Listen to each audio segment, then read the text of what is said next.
If you're getting into vlogging and you're not sure if you should get the DJI Action 5 Pro that I'm filming on right now or the DJI Osmo Pocket 3, I'm going to tell you right now, you're going to want to get the DJI Action 5 Pro. If that's all you need to decide if you're going to get one or the other, video's over, go get it. But if you want to know more to see why I choose the DJI Action 5 Pro over the DJI Osmo Pocket 3, stay and watch more.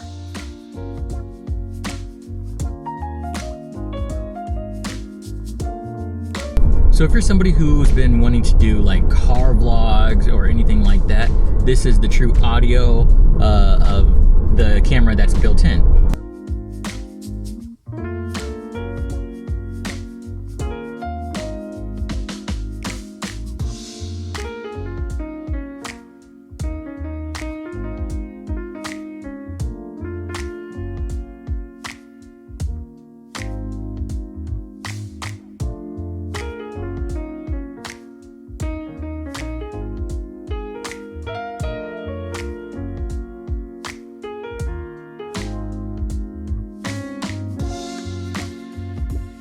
One of the things that I do want to mention is that with the Action 5 Pro, it is very low profile compared to if I were to use DJI Osmo Pocket 3 in the same space. One of the really good things about the Action 5 Pro versus the Osmo Pocket 3 are the attachments that you can buy. With the Action 5 Pro, you can buy quick release attachments, which are magnetized.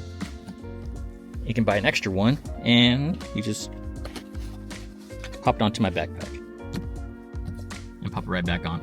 There are also locks, so it's not gonna come off. I'm going on a hike because of you guys.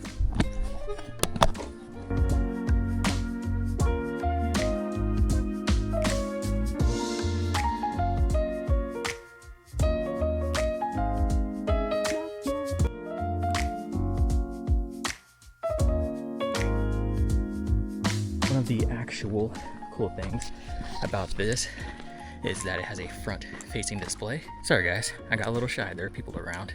But with the Osmo Pocket 3, it only has one screen. You can have the screen towards you and then press the little button on the screen and it'll like flip towards you, but that'll make it in like a mirror mode. Your logo on your shirt and everything will be backwards. And you can also like kind of pivot the head of the camera towards you, but that's really, really slow.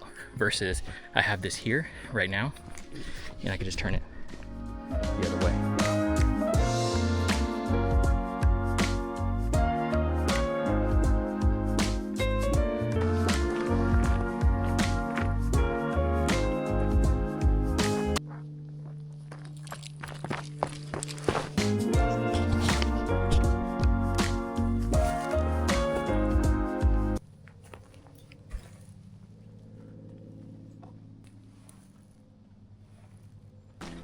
That's enough with being outside. Let's go to town now. I'd also say that with the Pocket 3, it is very fragile and you have to have like a tripod with it or at least have a really flat surface. Right now I'm setting this on here, which the Osmo Pocket 3 could be on here, but also check this out, this rock over here.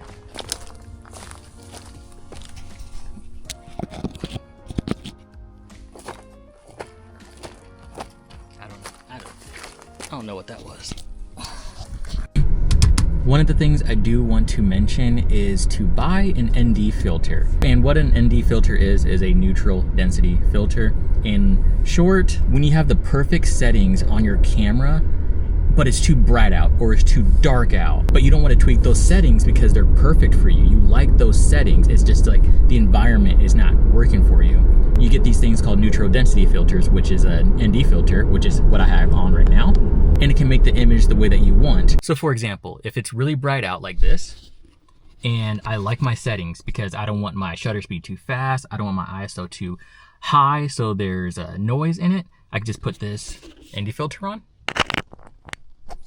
turn it around, and I can capture more in the image. But what I like more about this specific ND filter, because when you buy ND filters, you get like 4 of them at once. They're different intensities, different tints for your window. But that gets really bothersome when I take this off and I put on another one. Then if I don't like that one, I take it off and put another one. It's kind of annoying because now you're carrying around a whole bunch of ND filters with you. So what I like about this specific ND filter, when I put this on, it is pretty dark, But watch when I turn it outside, it's bright as hell, right? But say instead of having a whole bunch of ND filters on me, I can actually adjust this. And I can choose. For example, you can't do that with the Osmo Pocket 3. You also can't do that with the Osmo Pocket 3. Don't throw this in the water when you have an ND filter on it, because the water is kind of taking forever to get out. So the thing with DJI is that it already has a great color coming from it from the bat. You pretty much, if you're just vlogging, you don't need to use like any color grading or anything like that. So let's talk about the elephant in the room of the difference between the Osmo Pocket 3 and the Action 5 Pro is the gimbal. The Osmo Pocket 3 has an incredible gimbal on it, and what a gimbal is, if you don't really know, it allows you to have very, very stable image while you're walking. You're not gonna get this like bumpy, jittery, and all that kind of stuff, versus if you were to use this, you kind of would get more of that. But what I would say to that is you might look a little funny, because you're gonna have to be walking like this. You could still get solid and very smooth image if you just kind of walk a little slow. But ultimately, if you're vlogging, you're not gonna really, I guess that really doesn't matter that much. I don't know. I try to cover as much as I could about the Action 5 Pro, but I may miss something. So let me know if you guys wanna know more about what settings I use or anything like that. And I'll see you guys next time. I don't know. This is the first time I've done a video like this, but I'll see you guys next time. Bye.